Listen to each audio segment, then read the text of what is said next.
एक बार जब राजा विक्रमादित्य शिकार खेलकर भूख प्यास से व्याकुल घर आए तो महल के आंगन की व्यवस्था देखकर विचलित हो उठे। किसी बच्चे ने मल त्याग किया हुआ है तो किसी का नाक बह रहा है। ये सब देख वो अपनी भाभी से बोले, क्या आप में थोड़ा सा भी सलीका नहीं है? ये महल का आंगन कम और पशुओं का बाड़ा ज्यादा दिख रहा है। किसी बच्चे ने मल त्याग किया हुआ है तो किसी का नाक बह रहा है। कोई ये सब देख के कैसे भोजन ग्रहण करेगा? तब उसकी भाभी उसे ताना देते हुए बोली, देखूंगी तुमको भी, तुम कौन सी सर्वगुण संपन्न रानी अबोल्दे को ब्याह कर लाओगे? भाभी के बोल विक्रमादित्य के हृदय में तीर की तरह लगे। वो तैश में आते हुए अपनी भाभी को बोले, अब तो रानी अबोल्दे को ही ब्याह कर यहाँ लाऊंगा। इतना कह विक्रमादित्य बिना भोजन ग्रहण किए हुए ही वापस मुड़ गया और चल पड़ा रानी अबोल्दे के राज्य की तरफ। विक्रमादित्य रानी अबोल्दे की इस बात से भली भांति परिचित थे कि रानी अबोल्दे अप्सराओं से भी सुंदर, विदुषी और सर्वगुण संपन्न स्त्री हैं। बड़े से बड़े राजा महाराजा, चक्रवर्ती सम्राट तक उससे विवाह करना चाहते थे, किंतु रानी अबोल्दे की शर्त थी कि जो कोई भी उसकी चुप्पी को तोड़कर रात के 4 पहरों में उसको 4 बार बुलवा देगा, वो उसी के साथ विवाह करेगी। जो भी राजा या राजकुमार ऐसा करने में असमर्थ होता,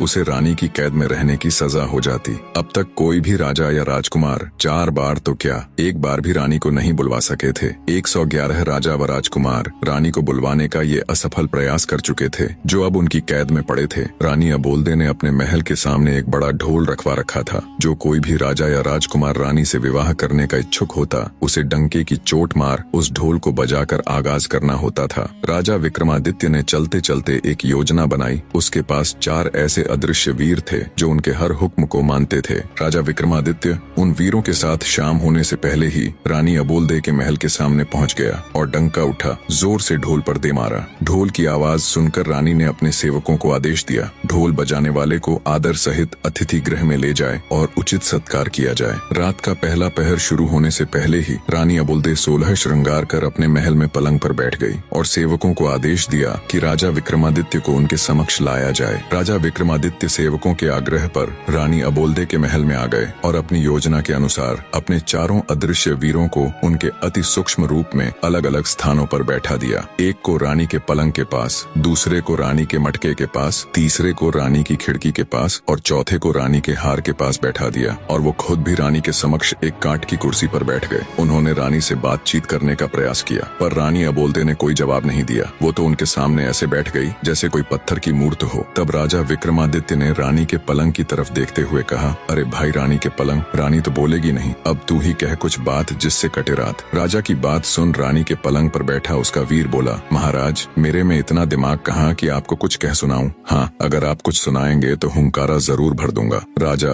विक्रमादित्य बोले, ठीक है तो फिर सुनो। एक राजा के लड़के की दोस्ती एक बनिए के लड़के के साथ हो गई। बाल्यावस्था से ही दोनों साथ रहने लगे, साथ शिक्षा ग्रहण करते, साथ खेलते कूदते। दोनों की मित्रता इतनी गाढ़ी हो गई कि दोनों एक दूसरे के बिना रह नहीं पाते। समय बीता, दोनों जवान हो गए। एक दिन बनिए के लड़के को उसके पिता ने कहा, बेटा अब तुम युवा अवस्था में आ गए हो, ज्यादा दिनों तक बहू का मायके में रहना ठीक नहीं है। तुम अपने ससुराल जाओ और अपनी पत्नी को ले आओ। पुराने समय में छोटी उम्र में ही बच्चों की शादियां कर दी जाती थीं। जब लड़का लड़की जवान हो जाते तब लड़का लड़की को अपने घर ले आता। बनिए के लड़के ने कहा, पिताजी मैं अपने मित्र राजकुमार जयराज को भी अपने साथ लेकर जाना चाहता हूँ। हमने एक दूसरे से वादा किया है कि हम दोनों एक दूसरे के बगैर कहीं नहीं जाएंगे। बनिया बोला, बेटा मुझे तो कोई परेशानी नहीं है, लेकिन ध्यान रखना तुम्हारी ससुराल में राजकुमार की आव भगत उसकी प्रतिष्ठा के अनुरूप ही हो। बनिए का लड़का चंद्रपाल अपने पिता से आज्ञा ले राजकुमार के साथ अपनी ससुराल की तरफ चल पड़ा, पर मन ही मन उसे पिता की कही हुई बात खाए जा रही थी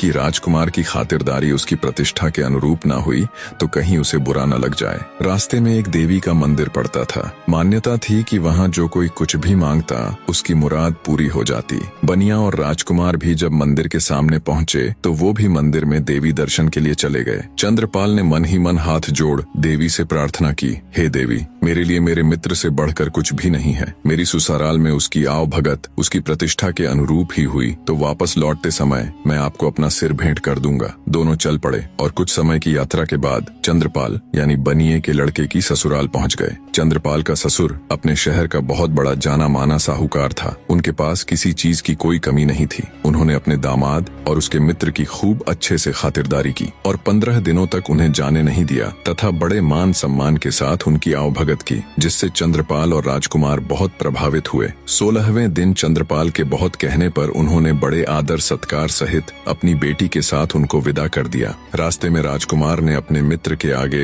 उसके ससुराल वालों की बड़ी प्रशंसा की। चलते चलते जब वे देवी के मंदिर के सामने पहुंचे तो बनिए का लड़का अपनी पत्नी और मित्र को थोड़ी देर रुकने के लिए कह मंदिर के अंदर चला गया और अपनी प्रतिज्ञा अनुसार उसने अपना सिर काटकर देवी के चरणों में अर्पित कर दिया। जब बहुत देर तक वो नहीं आया तो राजकुमार जयराज उसे देखने के लिए मंदिर गया। उसका कटा हुआ सिर देखकर उसके पैरों नीचे से जमीन खिसक गई। सोचा अगर मित्र ही जिंदा नहीं रहा तो मैं जीकर क्या करूंगा। उसने भी अपना सिर कलम कर लिया। उधर जब नव विवाहिता चंद्रकला को बहुत देर इंतजार करते हो गई तो वो भी किसी अनहोनी की आशंका से मंदिर के अंदर गई। जब उसने वहाँ का नजारा देखा तो उसके होश उड़ गए। उसकी जोरदार चीख से वातावरण दहल उठा। रोते हुए वो देवी के सामने बोली, हे माँ, ये क्या अनर्थ हो गया। अपने पति के बिना मैं ससुराल जाकर क्या करूंगी। सब मुझे ही अभागन कह मेरे ऊपर लांछन लगाएंगे। अब मेरे जीने का भी कोई मतलब नहीं रह गया। जैसे ही उसने तलवार उठाई तभी देवी माँ प्रकट हुई और उसका हाथ पकड़ते हुए उसे ऐसा करने से रोक दिया। तब चंद्रकला बोली,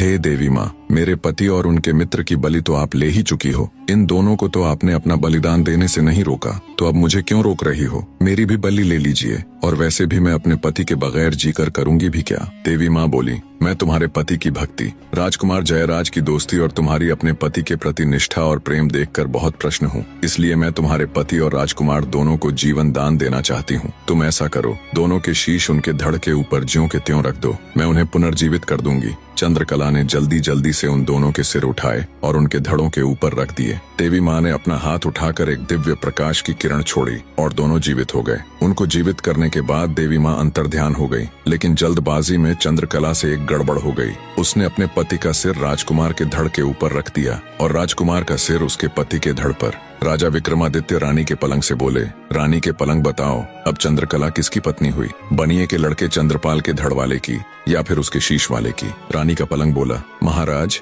मेरे अंदर इतना दिमाग कहाँ कि मैं आपकी ये गुत्थी सुलझा पाऊं। मैं तो यहाँ पड़ा रहता हूँ एक तरफ। ना कभी रानी मुझे झड़काती है, न कभी बिछाती है। मेरे ऊपर तो धूल जमी रहती है। ये सुन रानी अबोलदे गुस्से से बोली, रे पलंग, तेरी ये मजाल। हर रोज तुझे अच्छे से झड़काऊं, हर रोज तेरे ऊपर नई चद्दर बिछाऊं। तू मुझसे तो कभी बात करता नहीं और परदेसियों के साथ तू मेरी झूठी बुराई करता। सुबह होने दे, तेरे 18 टूक न करवाए तो कहना। फिर रानी राजा विक्रमादित्य से बोली, आपके न्याय के बहुत चर्चे सुने हैं, आप ही बताओ चंद्रकला किसकी हुई। तब राजा विक्रमादित्य बोले, हे रानी, चंद्रकला उसके पति के सिर वाले की हुई। रानी के बोलते ही राजा विक्रमादित्य बोले, मार रे ढोलिया ढोल का डंका। रानी अबोलदे एक बार बोली। ढोल वाले ने तेजी से ढोल पर डंका दे मारा। डंके की आवाज सुन जेल में पड़े रानी के कैदी भी खुश हो गए। आपस में फुसफसाने लगे, लगता है आया है कोई मालिक का नेक बंदा जो रानी अबोलदे को 4 बार बुलवाकर हमें भी इस कैद से आजाद करवा देगा। रानी फिर से एक पत्थर की मूर्त की तरह चुपचाप बैठ गई।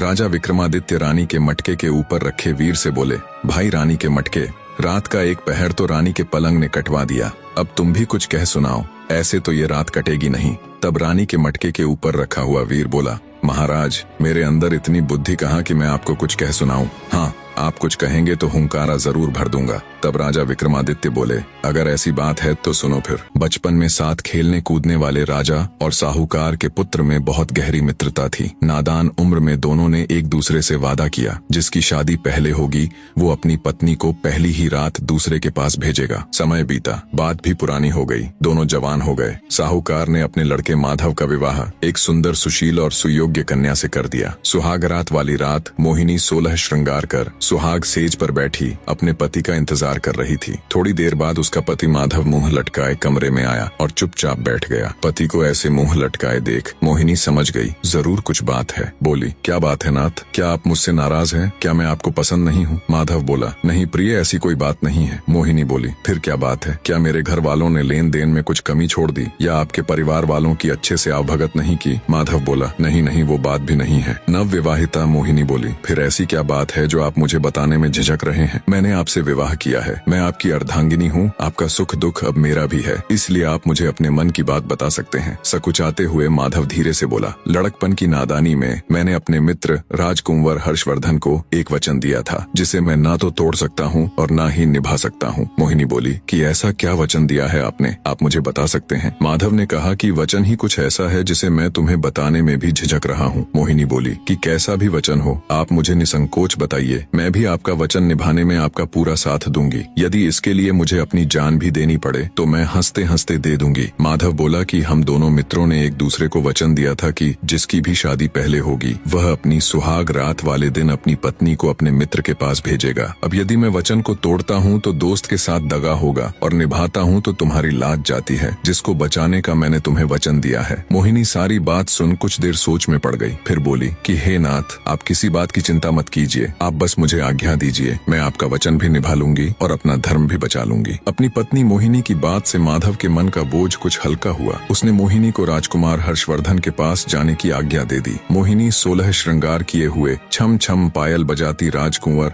हर्षवर्धन के महल की तरफ चल पड़ी। रास्ते में कुछ चोर घात लगाए बैठे थे। जब उन्होंने गहनों से लदी हुई औरत आती दिखाई दी तो उनकी आंखें चमक उठीं। उन्होंने लूटने के इरादे से मोहिनी को रोक लिया और उसे धमकाते हुए बोले, चुपचाप अपने सारे गहने उतार कर हमें दे दो, नहीं तो हम तुम्हारी हत्या करके सारे जेवर ले लेंगे। मोहिनी हाथ जोड़कर बोली, कृपा करके अभी मुझे छोड़ दीजिए, अभी मैं किसी बहुत आवश्यक काम से जा रही हूँ, जिसके लिए मेरे शरीर पर इन गहनों का होना अत्यंत आवश्यक है। मैं वचन देती हूँ, जब मैं वापस आऊंगी तो खुद तुम्हें ये सारे गहने उतार कर दे दूंगी। आपको दिया हुआ वचन मैं जरूर निभाऊंगी। चोरों ने कुछ सोच विचार कर उसे जाने दिया। मोहिनी जल्दी ही राजकुंवर हर्षवर्धन के महल की सीढ़ियां चढ़ती हुई उसके कक्ष के सामने पहुंच गई। मोहिनी जब अपनी पहली ही रात को किसी दूसरे आदमी के कमरे में जा रही थी, बस उसके मन में यही चल रहा था, कैसे भी करके अपनी पति का मान और अपनी लाज दोनों रखनी है। वो हर्षवर्धन के महल की सीढ़ियां चढ़ते हुए उसके कक्ष में पहुंच गई। राजकुमार हर्षवर्धन अपने कक्ष में अपने पलंग पर गहरी नींद में सो रहा था। मोहिनी ने उसके पैर का अंगूठा मरोड़कर उसे उठाते हुए कहा, जागो कुंवर सा जागो। राजकुमार हर्षवर्धन सकपका कर बैठा हो गया। अपने सामने 16 श्रृंगार किए किसी अप्सरा के समान सुंदर स्त्री को देखकर वह चौंक गया। लगा जैसे कोई सपना देख रहा हो। आंखों को बार बार मला तो देखा, ये सपना नहीं बल्कि हकीकत है। सच में एक सुंदर नार उसके सामने खड़ी है। उसने बड़ी विनम्रता से पूछा, हे देवी, आप कौन हैं और कहां से आई हो? इस तरह रात्रि के इस वक्त मेरे शयन कक्ष में आने का आपका प्रयोजन क्या है? तब मोहिनी ने कहा, मैं आपके मित्र माधव की नव विवाहिता पत्नी मोहिनी हूँ और उनका दिया वचन निभाने आई हूँ। हर्षवर्धन बोला, वचन? कैसा वचन? मोहिनी बोली, आपके और आपके मित्र के मध्य लड़कपन में यह तय हुआ था कि जिसकी शादी पहले होगी वह सुहागरात वाले दिन अपनी पत्नी को अपने मित्र के पास भेजेगा। बस उसी वचन को निभाने के लिए आपके मित्र माधव की आज्ञा से मैं यहाँ आपके पास आई हूँ। सब सुन राजकुमार हर्षवर्धन एक बार के लिए तो बिल्कुल सन्न रह गया। जब ध्यान किया तो सब याद कर वो बहुत शर्मिंदा हुआ। उसने हाथ जोड़कर कहा, हे देवी, मुझे माफ कर दीजिए। वो तो हमने नादानी में एक दूसरे से वादा कर दिया था। ये कोई वचन नहीं बल्कि हमारी बचपन की नादानी थी। मेरे मित्र की पत्नी तो मेरी भाभी हुई और भाभी तो माँ या बहन के समान होती है। मैं अपने बचपन की नादानी पर बहुत शर्मिंदा हूँ। मैं आज से ही आपको अपनी धर्म की बहन बनाता हूँ। इतना कहकर राजकुंवर हर्षवर्धन ने मोहिनी को चुनरी और हीरे मोतियों से भरा हुआ थाल देकर उसी समय विदा कर दिया। मोहिनी वापस अपने घर की तरफ चल पड़ी। रास्ते में वही चोर उसका इंतजार कर रहे थे। उसकी पायल की आवाज सुनकर वे रुक गए कि कहीं वह अपने साथ सिपाहियों को तो नहीं लेकर आई है। जब उन्हें इस बात की तसल्ली हो गई कि वह अकेली ही है तो उन्होंने आपस में चर्चा करते हुए कहा, अरे भाई, यह औरत तो सच में अपने वचन की पक्की है। इतने में मोहिनी उनके पास पहुंच गई। उसने राजकुमार हर्षवर्धन का दिया हीरे मोतियों का थाल भी उन्हें देते हुए कहा कि यह भी रख लीजिए, ये भी आपके भाग्य में ही था। रुकिए, मैं अभी अपने सारे गहने उतार कर आपको देती हूँ। इतना कहकर वह अपने गहने उतारने लगी। चोरों के आश्चर्य की सीमा नहीं थी। उन्होंने उसे रोकते हुए कहा, जरा रुको, पहले तुम हमें यह बताओ कि तुम कहाँ गई थी और यह हीरे मोतियों से भरा हुआ थाल तुम्हें कहाँ से मिला? तब मोहिनी ने उनको अपनी पूरी कहानी विस्तार से बताई। सारी बात सुनने के पश्चात चोरों ने हाथ जोड़ते हुए कहा, हे देवी, आप धन्य हैं जो अपनी लाज की चिंता न करके अपने पति का मान बचाने के लिए इतना बड़ा कदम उठाया। आप जैसी चरित्रवान स्त्री को तो हम भी अपनी बहन बनाना चाहते हैं। क्या आप हम जैसे पापियों को अपने भाई के रूप में स्वीकार करने का सम्मान देंगी? मोहिनी की स्वीकृति मिलने पर चोरों ने उसे हीरे जवाहरात से भरा हुआ थाल वापस कर दिया और साथ में लूटा हुआ धन भी दे दिया तथा सम्मान पूर्वक उसे उसके घर तक पहुंचा दिया। इतनी कहानी कहकर राजा विक्रमादित्य रानी के मटके से बोले, बताओ रानी के मटके किसका त्याग बड़ा है, चोरों का या राजकुमार हर्षवर्धन का? मटके के ऊपर रखा हुआ वीर बोला,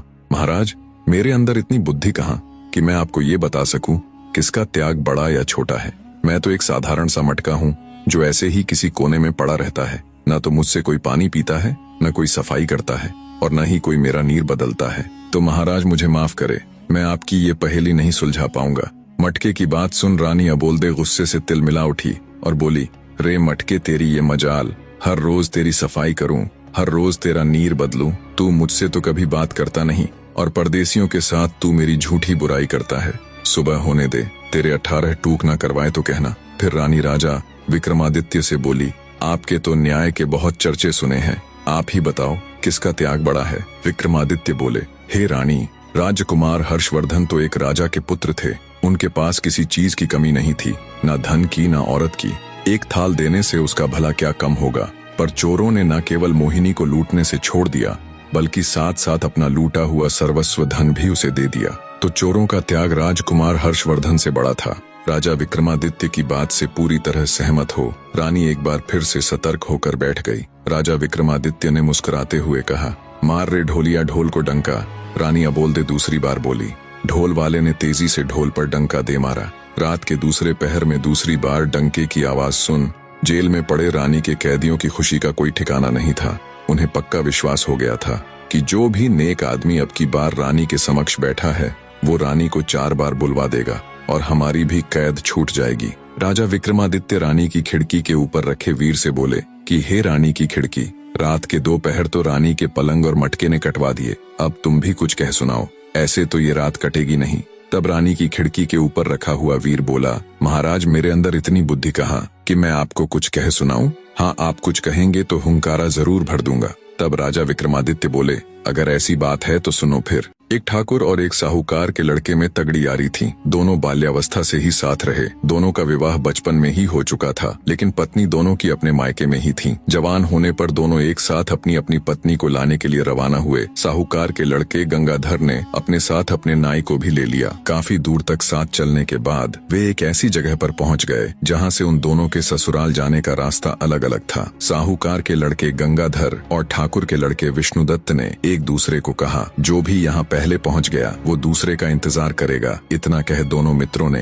एक दूसरे से विदाई ली। कुछ समय बाद ही गंगाधर अपने नाई के साथ अपनी ससुराल पहुंच गया। ससुराल वालों ने जब दामाद के साथ नाई को भी देखा तो एक बूढ़ी महिला ने बाकियों को सलाह दी कि इस नाई की भी अच्छी खातिरदारी करना। ये जब अपने गांव जाएगा तो हमारी तारीफ करेगा और हमारी बेटी का मान सम्मान बढ़ जाएगा। इसी सोच के साथ उन्होंने अपने दामाद से भी ज्यादा उस नाई के लड़के की खातिरदारी की। खाना खिलाना हो या बिस्तर लगाना हो या फिर पंखा लगाना, हर जगह उन्होंने पहले उस नाई के लड़के की पूछ की। ये बात गंगाधर को खटक गई। उसे अपना वर्चस्व कम होता दिखा तो उसने घर जाने की जल्दी मचा दी। 2-3 दिन के आदर सत्कार के बाद उसके ससुराल वालों ने उन्हें सम्मान पूर्वक घोड़ा गाड़ी देकर उनके साथ अपनी बेटी अंबिका को विदा कर दिया। रास्ते में नाई गंगाधर के ससुराल वालों की तारीफ करते हुए बोले जा रहा था कि उसके ससुराल वालों ने तो अपने दामाद से भी ज्यादा खातिरदारी मेरी की है। नाई की बातों ने आग में घी का काम किया। पहले से ही गुस्से से भरा पड़ा गंगाधर उसकी बात से और तुनक गया। उसने अपनी पत्नी और नाई को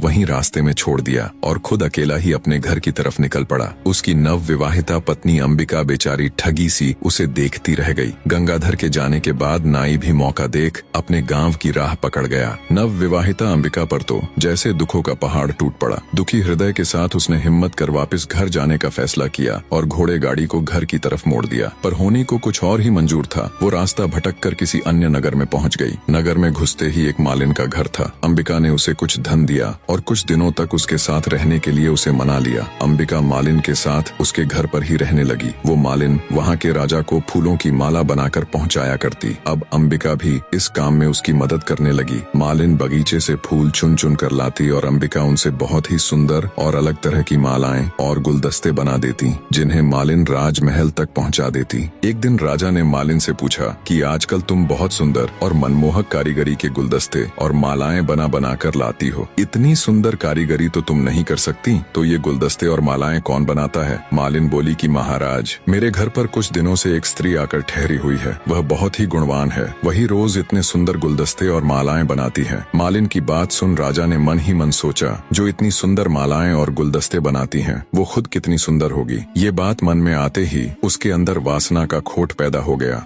50 साल का वासना से लिप्त राजा मालिन से बोला, तुम अभी अपने घर जाओ और उस स्त्री को मेरे सामने हाजिर करो। मालिन अंबिका के पास गई और उसे राजा भानु प्रताप का हुक्म सुनाया। अंबिका ने ये कहते हुए मना कर दिया कि मेरा राजा के पास क्या काम, पर मालिन थोड़े ही न राजा के हुक्म को फेर सकती थी। वो कह सुनकर विनती करके अंबिका को राजमहल ले गई। जब राजा ने अंबिका के रूप और सौंदर्य को देखा तो वो उस पर मोहित हो गया। उसकी कोई भी रानी इतनी सुंदर और गुणवान नहीं थी। राजा ने तुरंत अंबिका को अपने महल में भिजवाने का हुक्म दे दिया। अंबिका ने विनती करते हुए राजा से कहा, हे राजन, आप तो इस नगर के मालिक हो, इस नाते से आप तो मेरे पिता के समान हुए, फिर आप मुझे अपने महल में कैसे रख सकते हैं? राजा भानु प्रताप बोला, तुम हमारे नगर की नहीं हो, इसीलिए हम तुम्हारे पिता नहीं हो सकते, तुम्हें हमारे महल में रहना ही पड़ेगा। जब बहुत समझाने पर भी राजा भानु प्रताप नहीं माना तो अंबिका ने कहा कि महाराज, मैं एक विवाहिता हूँ, मेरे पति ने मेरा त्याग कर दिया था। एक विवाहिता स्त्री के साथ रहने से आपको भी पाप लगेगा। आप मुझे 6 माह का समय दे दीजिए। यदि इस बीच मेरा पति मुझे लेने नहीं आया तो मैं अपने आप को अविवाहित ही समझूंगी और आपके महल में आ जाऊंगी। यह सुनकर राजा ने उसे 6 माह का समय दे तो दिया, लेकिन उसे नगर के बाहर एक एकांत महल में नजरबंद कर दिया। अंबिका रोज महल के झरोखे से मार्ग पर देखती रहती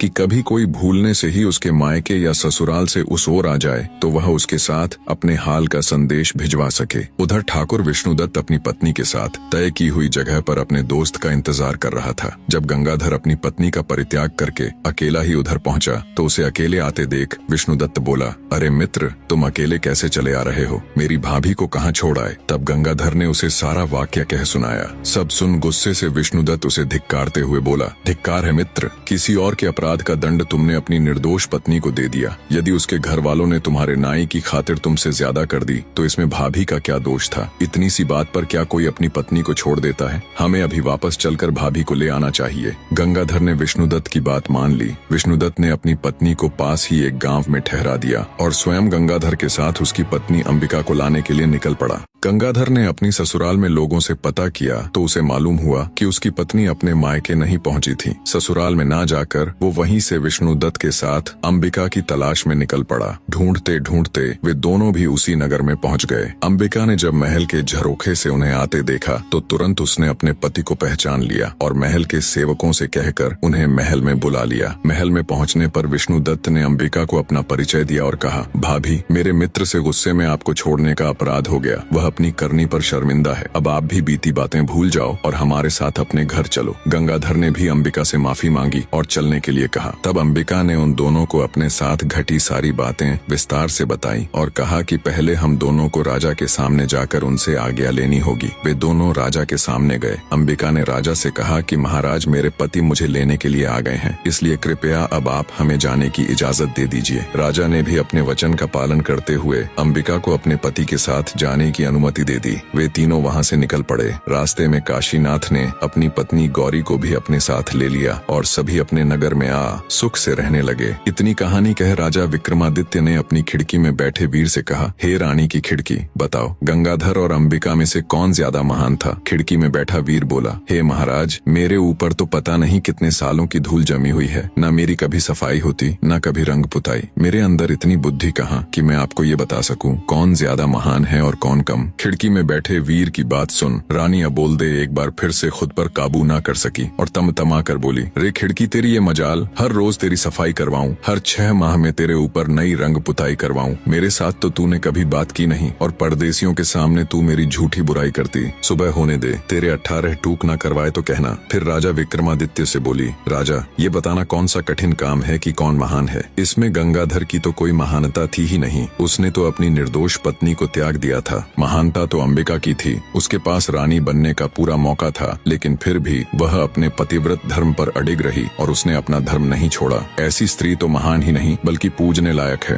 राजा विक्रमादित्य ने शरारती मुस्कान के साथ रानी की तरफ देखते हुए कहा, आपने बिल्कुल सही कहा रानी, मैं तो आपका कायल हो गया। फिर राजा विक्रमादित्य ने ढोल वाले से कहा, मार रे ढोलिया ढोल को डंका। रानी अबोलदे तीसरी बार बोली। ढोल वाले ने तेजी से ढोल पर डंका दे मारा। तीसरे डंके की आवाज सुन रानी की कैद में पड़े कैदी खुशी से नाचने गाने लगे। उन्हें पूरा यकीन हो चला था कि उनकी आजादी के बीच अब बस एक पहर और है। इधर रानी अबोलदे भी अब की बार पूरी सजग होके बैठ गई। उसने मन में निश्चय कर लिया कि अब चाहे कुछ भी हो जाए वो चौथी बार नहीं बोलेगी। विक्रमादित्य बोले, भाई, रानी के हार, रात के 3 पहर तो बड़े आराम से कट गए, अब तू भी कुछ सुना जिससे ये आखिरी पहर भी कट जाए। रानी का हार बोला, महाराज, मेरे अंदर इतनी बुद्धि नहीं कि मैं आपको कुछ कह सुनाऊं। हाँ, हुंकारा जरूर भर लूंगा। राजा बोला, ठीक है, 4 दोस्त थे। उनमें एक ब्राह्मण, एक खाती, एक दर्जी और एक सुनार था। एक दिन चारों सलाह मशवरा कर धन कमाने के लिए परदेश चल पड़े। चलते चलते जब शाम हो गई तो वो सब एक जगह ठहर गए। उन्होंने रात को वहीं रुकने का फैसला किया। तय हुआ कि इलाका सुनसान होने के कारण रात के 4 पहरों में बारी बारी सब पहरा देंगे। सबसे पहले पहरा देने का नंबर आया खाती के लड़के का। तीनों सो गए और वो पहरा देने के लिए बैठ गया। बैठे बैठे उसे पास में पड़ा एक बड़ा सा लकड़ी का टुकड़ा दिखाई दिया। सोचा क्यों ना कुछ कारस्तानी की जाए, नींद भी दूर हो जाएगी। उसने अपने औजार निकाले और उस बड़े से लकड़ी के टुकड़े को संवारने लगा। रात का पहला पहर खत्म होते होते उसने उस लकड़ी के टुकड़े को तराश कर एक सुंदर स्त्री का पुतला बना खड़ा कर दिया और दर्जी के लड़के को उठाकर खुद सो गया। जब दर्जी का लड़का बैठकर पहरेदारी करने लगा तभी उसे प्रतीत हुआ कि सामने कोई खड़ा हुआ है। पास जाकर देखा तो एक काठ का पुतला है। पुतले को देख मन ही मन खुद से कहा, क्या खूब कारीगरी की है खाती के लड़के ने, पर मैं भी किसी से कम नहीं। उसने भी अपने सामान से वस्त्र और सुई धागा निकाला और लग गया। रात का दूसरा पहर खत्म होते होते उसने एक सुंदर सी वेशभूषा बनाकर उस स्त्री के पुतले को वो पोशाक और चूड़ियां पहना दी। अब पहरेदारी की बारी थी सुनार के लड़के की, तो वो उसे जगाकर सो गया। नींद तोड़ने के लिए सुनार ने ठंडे पानी से मुंह धोया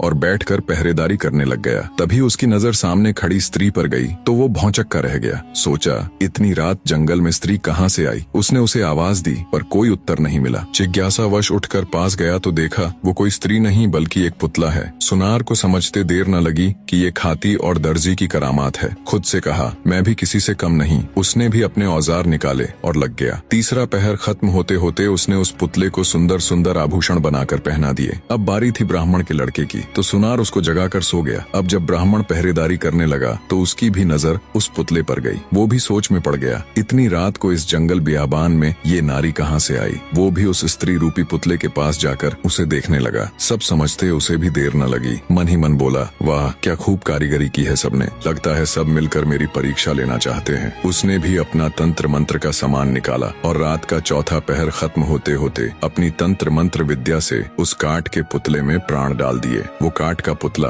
अब एक सुंदर युवती बन चुकी थी। तब तक सुबह हो गई। बाकी तीनों मित्र भी उठ गए। अपने सामने इतनी सुंदर युवती को देखकर उन्होंने जब ब्राह्मण से उसके बारे में पूछा तो उसने सारा किस्सा उनको कह सुनाया और बोला, इस काठ के पुतले में मैंने अपनी मंत्र शक्ति से प्राण डाल दिए, सो अब मैं इसे अपनी पत्नी बनाऊंगा। तब खाती का लड़का बोला, नहीं मित्र, इसे मैंने बनाया है इसलिए इस पर मेरा अधिकार है, ये मेरी पत्नी बनेगी। दर्जी भी बीच में बोल पड़ा कि मैंने इसको इतने सुंदर कपड़े सिलकर पहनाए हैं इसीलिए इस पर तो मेरा हक है। सुनार का लड़का बोला कि ऐसा कैसे हो सकता है, मैंने इसे सुंदर सुंदर आभूषण बनाकर पहनाए हैं इसलिए ये मेरी ही पत्नी बनेगी। खूबसूरत नारी के लिए चारों पुरुष आपस में झगड़ा करने लगे। इतनी कहानी सुनाने के बाद राजा विक्रमादित्य ने हार से कहा, बताओ भाई रानी के हार, उस स्त्री पर सबसे ज्यादा हक किसका हुआ। रानी के हार के ऊपर बैठा हुआ वीर बोला, महाराज मैं तो रानी का एक तुच्छ सा हार हूँ, जिसे रानी ने मन किया तो पहन लिया, नहीं तो फेंक दिया। मेरे अंदर इतनी बुद्धि नहीं कि मैं आपको ये बता सकूं कि उस युवती पर किसका हक ज्यादा है।